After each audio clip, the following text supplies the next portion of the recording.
siendo que todo será destruido, ¿qué clase de personas deben ser ustedes en santa y piadosa conducta, esperando y apresurándose para la venida del día de Dios? En ese día los cielos serán encendidos y deshechos, y los elementos se fundirán abrasados por el fuego. Segunda de Pedro 3, 11 y 12.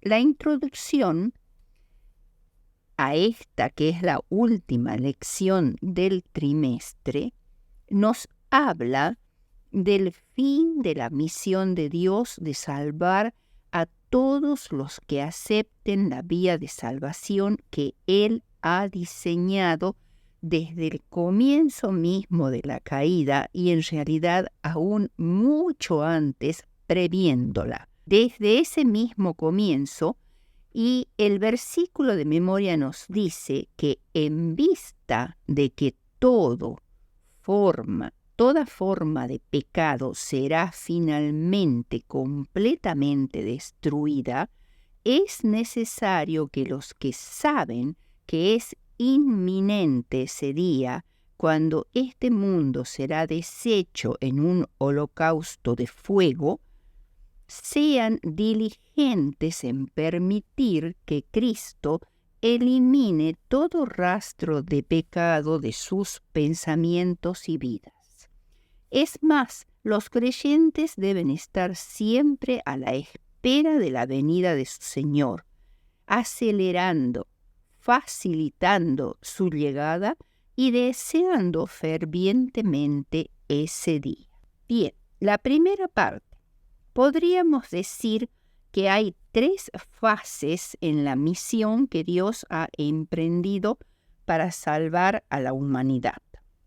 La primera fase comprende la creación del mundo y la misión de Dios de revelarse al hombre incluso en el Edén, por medio de relaciones amorosas. Por eso leemos en el Génesis que Dios venía siempre a la hora de la tarde para encontrarse con Adán y Eva y dialogar con ellos y mostrarles las maravillas del Edén.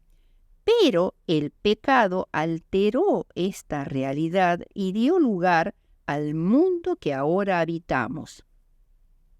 Un mundo lleno de sufrimiento y muerte.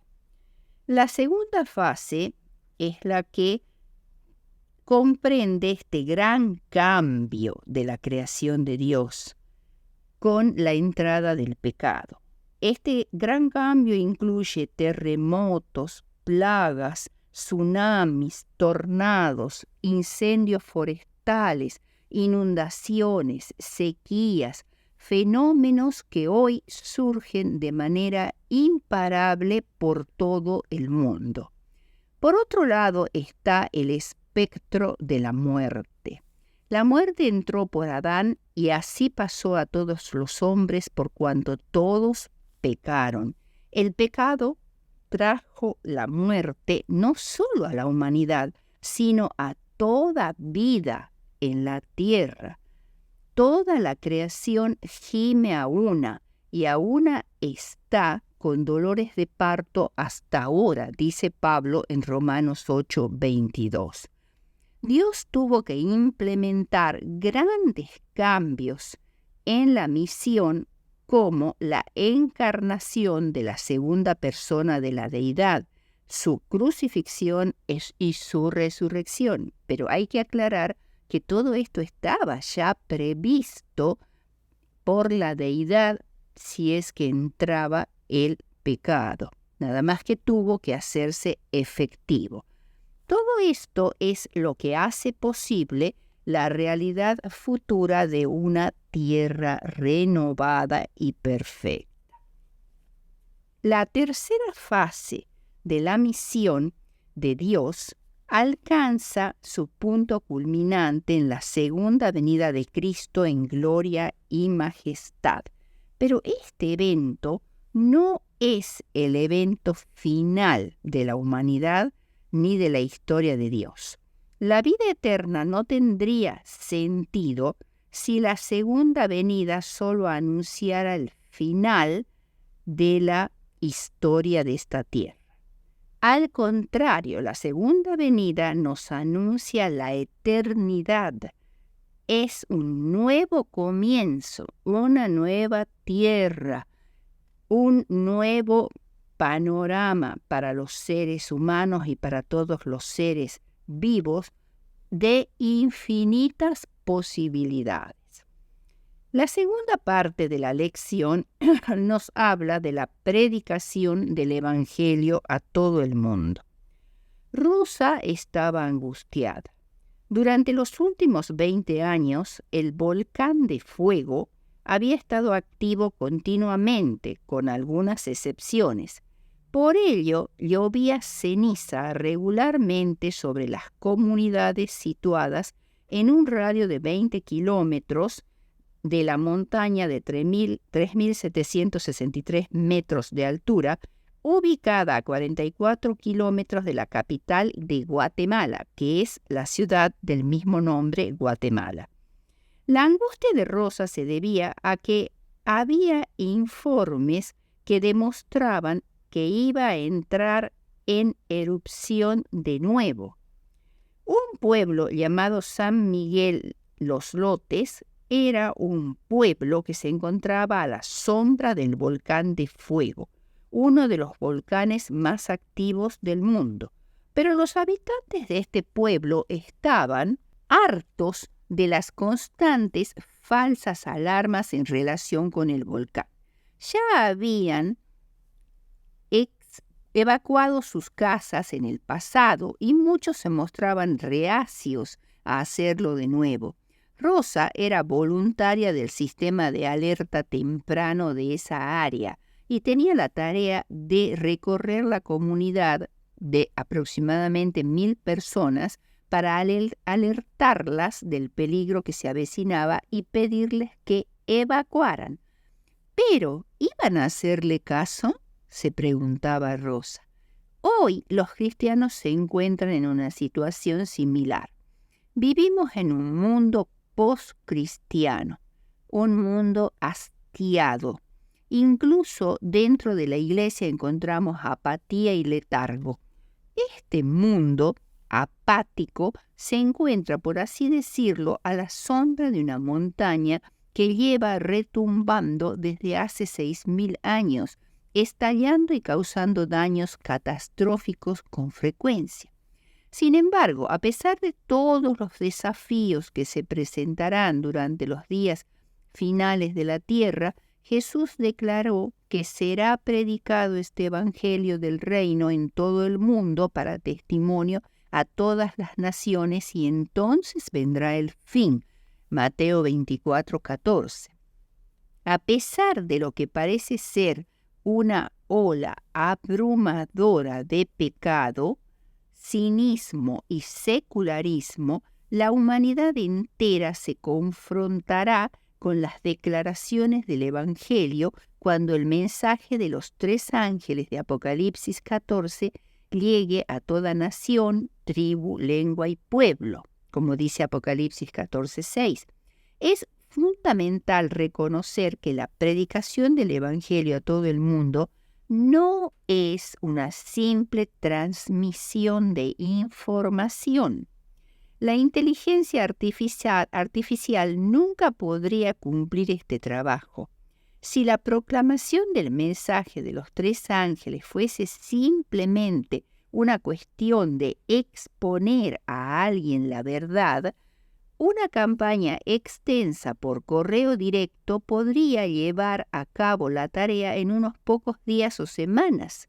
Sin embargo, Cristo quiere usar a sus seguidores como vías de información y luz.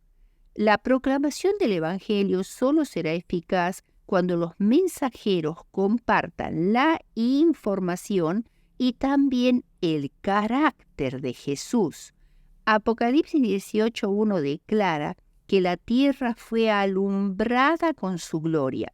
Esto significa que la tierra se iluminará por la revelación del carácter de Dios, manifestado en aquellas personas que comparten el mensaje final de Dios. Esta gloria de Apocalipsis 18, tan brillante y hermosa que iluminará el mundo entero, es el conocimiento de la gloria de Dios en la faz de Jesucristo, como dice 2 de Corintios 4:6. Jesús es el resplandor de la gloria de Dios y la imagen misma de su sustancia, Hebreos 1:3. En la oscuridad de las concepciones distorsionadas de Dios, Jesús vino como una luz resplandeciente. En la cruz tuvieron lugar dos eventos a nivel cósmico al mismo tiempo. Primero, el Padre fue glorificado y segundo, Satanás fue expulsado por completo del cielo. Por esto, la Comisión Evangélica envía a la Iglesia con autoridad para recuperar las almas de los seres humanos. Me refiero a la totalidad de los seres humanos, no a alguna especie de algo invisible, sino a toda su humanidad, rescatarlos del dominio del diablo y librar sus mentes de las falsedades que los mantienen en un estado de rebelión contra Dios. El tercer punto, muy importante también, habla del mensaje y la misión de los tres ángeles. Los seres humanos vivíamos como si el mundo fuera a durar para siempre, pero el coronavirus nos ha impactado con la realidad de la muerte y nos ha recordado la solidaridad cósmica. La pandemia nos ha recordado también que la perspectiva del fin es algo real. Por primera vez en la historia, todos hemos tenido la sensación de estar bajo la misma maldición. Todos hemos sido amenazados, hemos sufrido juntos e incluso hemos tenido la misma esperanza. ¿Y qué es entonces en este bosquejo, en este entorno? ¿Qué es el mensaje de los tres ángeles? Es el mensaje para el tiempo del fin, que ha sido proclamado al final de los tiempos, o sea que lo será proclamado, ha sido diseñado para ser proclamado al final de los tiempos, y estamos viviendo en esos tiempos, para la gente del fin. El movimiento millerita, que comenzó a finales de 1830, entendió que el primer mensaje sobre la hora de su juicio y el llamado de adorar al Creador de Apocalipsis 14, 6 y 7 se cumpliría al final de las 2300 tardes y mañanas, o sea, los 2300 años, es decir, en 1843-1844. O sea, ahí se cumpliría la predicación o proclamación del primer mensaje que habla de la cercanía del juicio de Dios. El segundo mensaje, que advertía al mundo que ha caído Babilonia, fue descubierto por Charles Fitch y otros en 1843, y el tercer mensaje sobre la verdad del sábado, la señal de la adoración del Creador en Apocalipsis 14:9, fue predicado en 1844. La importancia de estos tres mensajes angélicos es extensa. En primer lugar, estos mensajes de los tres ángeles tienen una importancia cósmica, es decir, abarca todo el universo y es escatológica, o sea que tiene que ver con el tiempo del fin. Solamente el evento del juicio y de la creación de cielos nuevos y una tierra nueva solucionará el problema del mundo quebrantado.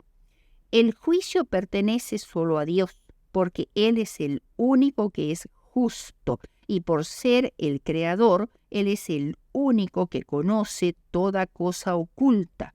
Por tanto, la salvación no es un evento individual, separado de la salvación del mundo, como lo sería, por ejemplo, la idea de la inmortalidad del alma, que implica la salvación individual después de la muerte, lo cual es una falacia, una falsedad. También excluye la falacia del esfuerzo humano por salvar el mundo, como pretende el evolucionismo, el perfeccionismo, el legalismo, el espiritualismo, etc. La salvación es cósmica y escatológica, es decir, abarca todo el universo, fundamentalmente la Tierra, pero obviamente va a repercutir en todo el universo, y escatológica, es decir, del tiempo del fin.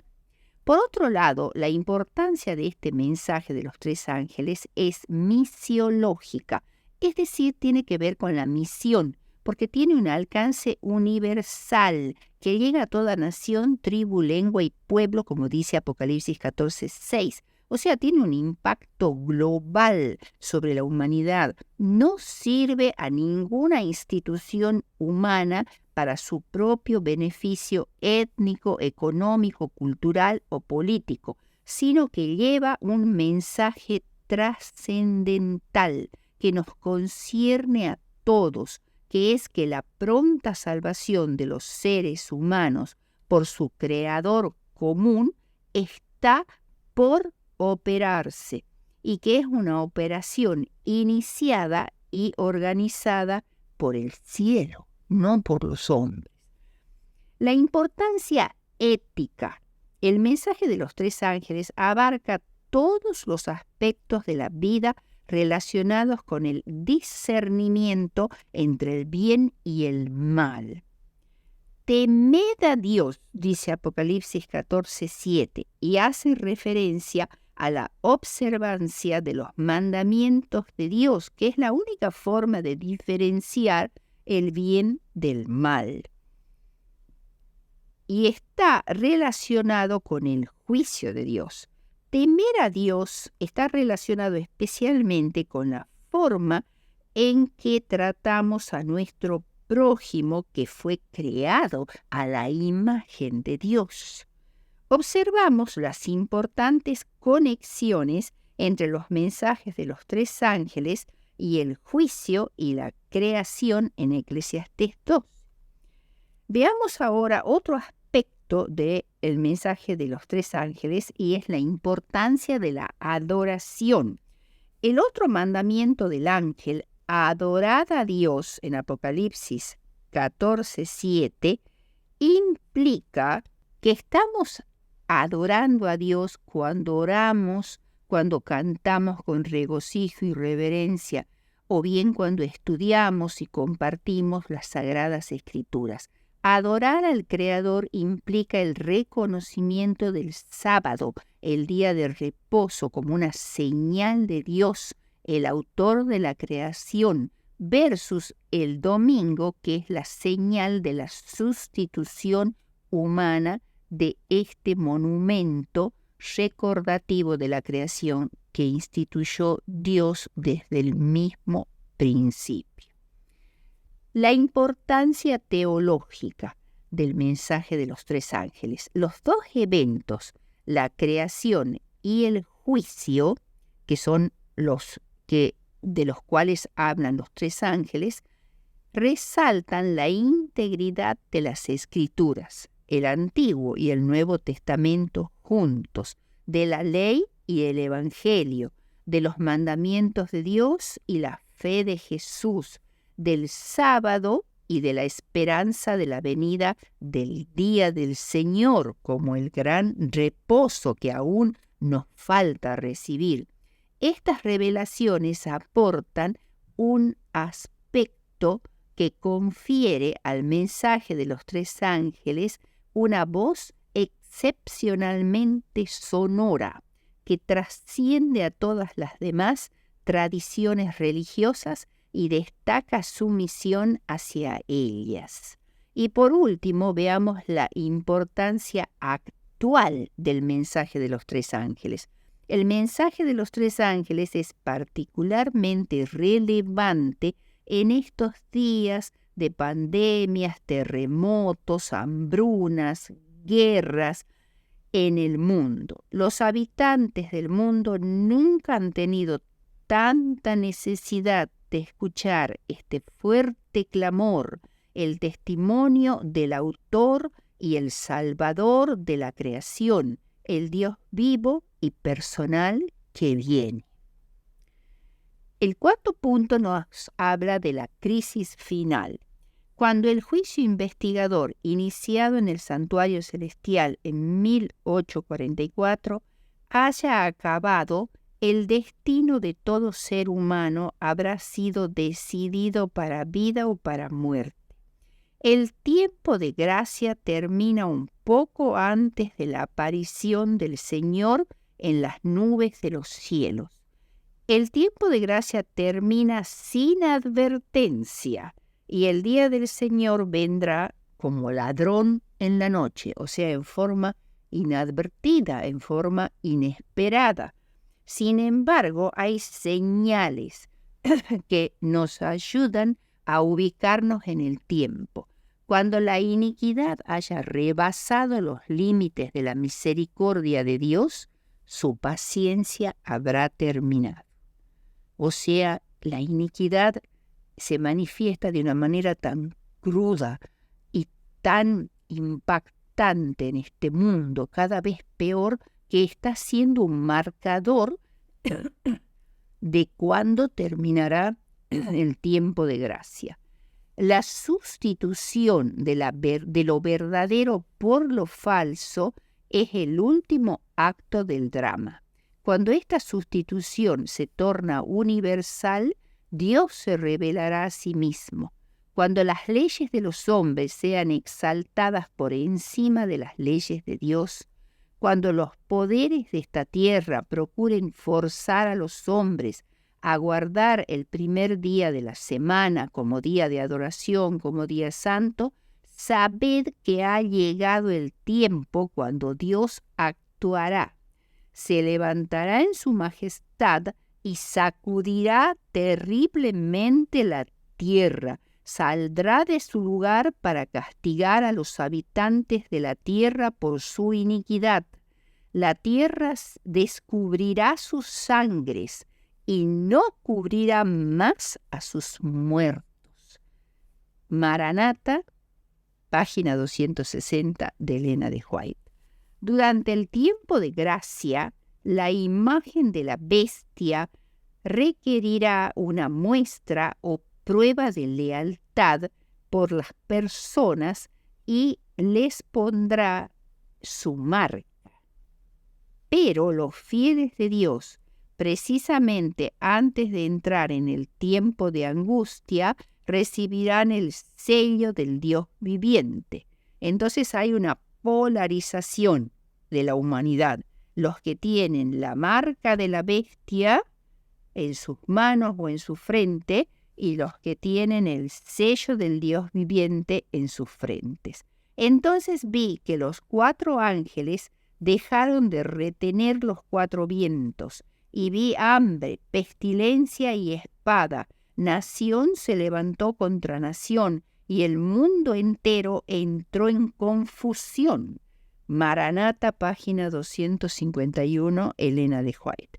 Vi ángeles que iban y venían de uno a otro lado del cielo.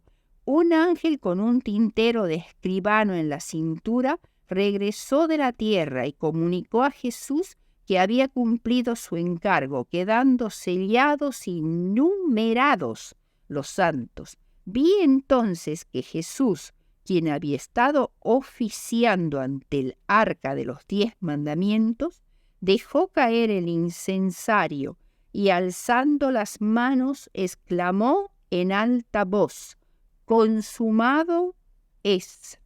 Y toda la hueste angélica se quitó sus coronas cuando Jesús hizo esta solemne declaración: «El que es injusto, sea injusto todavía, y el que es justo, practique la justicia todavía, y el que es santo, santifíquese todavía». Primeros Escritos, página 279, Elena de White. El quinto punto y final, que es el éxito en la misión. ¿Cómo se mide el éxito en la misión? Podría ser por el número de bautismos, por el número de grandes iglesias, por las tasas de crecimiento de la membresía.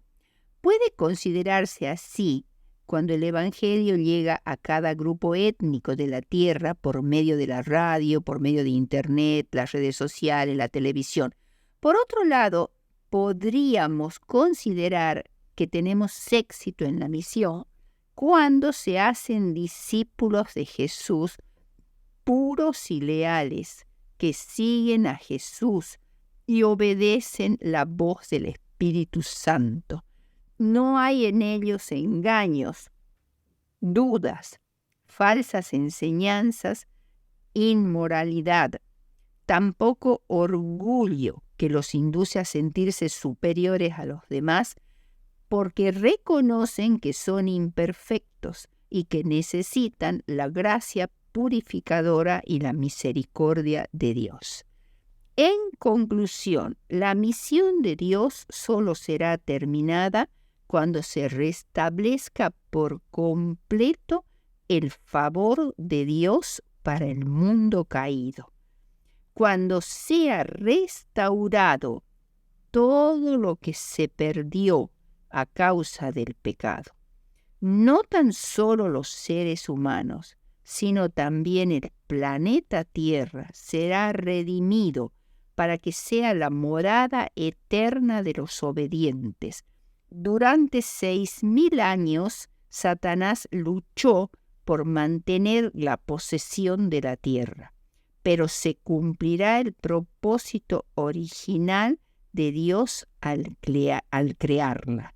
Recibirán el reino los santos del Altísimo y poseerán el reino hasta el siglo, eternamente y para siempre. Patriarcas y Profetas, página 355, Elena de White.